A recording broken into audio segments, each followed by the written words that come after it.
சற்று முன்பு கிடைத்திருக்கக்கூடிய தகவல் ஒன்று மக்களே. அதாவது பார்த்தீங்கன்னா, விஜயை வைத்து அமித்ஷா போடும் ஸ்கெட்ச்.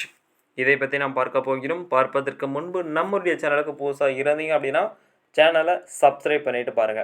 தமிழக வெற்றிக் கழக தலைவர் விஜய் மற்றும் அவரது கட்சி பற்றிய ஒரு உள்துறை, அதாவது உளவுத்துறை அறிவிக்கை சமீபத்தில் டெல்லி சென்றதாக கூறப்பட்டிருக்கிறது. அந்த அறிவிக்கையின் அடிப்படையில் பாஜக தனது அரசியல் நகர்வுகளை தீவிரப்படுத்தி வருவதாக தகவல் நம்மளுக்கு கிடைத்திருக்கு. இந்த அறிவிக்கை கூறப்பட விவரங்கள் உண்மையாக என்னன்றது பார்ப்போம். அதாவது தமிழக தேர்தல் சூழல் பெரும் அதிர்வை ஏற்படுத்தி இருக்கக்கூடும் அரசியல் வட்டாரங்களில் தெரிவிக்கின்றது.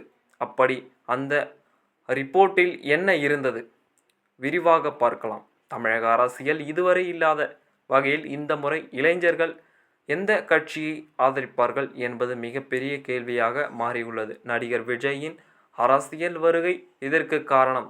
எதற்கு இந்த சூழல் தான் இளைஞர்களின் வாக்குகள் பல தொகுதிகளில் வெற்றி பெற இருப்பதாக நம்மளுக்கு கிடைத்திருக்குங்க. தாவேகா செல்லும் இளைஞர்கள் வாக்கு திமுகவின் இளைஞர்கள், அதாவது 2 பேருக்கும் எந்த ஒரு மாற்றங்கள் மாறப்போகிறது. 25 வயதிற்குள் உள்ள புதிய வாக்காளர்கள் மற்றும் எந்த கட்சியை தேர்ந்தெடுப்பார்கள். அதாவது குறிப்பாக 18 முதல் 25 வயதுக்குள் உள்ள புதிய வாக்காளர்கள் மற்றும் எந்த கட்சியை தேர்ந்தெடுப்பார்கள்.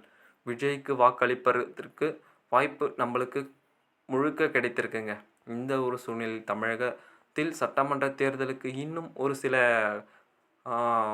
வாரங்களாக இருக்கிறதுங்க. இந்த ஒரு சமயத்தில் திமுக தலைமையிலான கூட்டணியை வீழ்த்த வேண்டும் என்ற நோக்கத்தில் வாக்குகளை பிரிக்க திட்டமிட்டு இருப்பதாக நம்மளுக்கு கிடைத்திருக்குங்க. மொத்தத்தில் விஜய் அரசியல் வருகை பழைய கட்சிகள் வலுவான ஆதரவை தேர்ந்தெடுப்பாரா, இல்லை என்ன செய்ய போகிறார் அப்படின்றது பொறுத்திருந்து பார்ப்போம். நம்ம சேனலுக்கு புதுசாக இருந்தீங்க அப்படின்னா சேனலை சப்ஸ்கிரைப் பண்ணிவிட்டு பாருங்கள். அடுத்த காலில் சந்திப்போம்.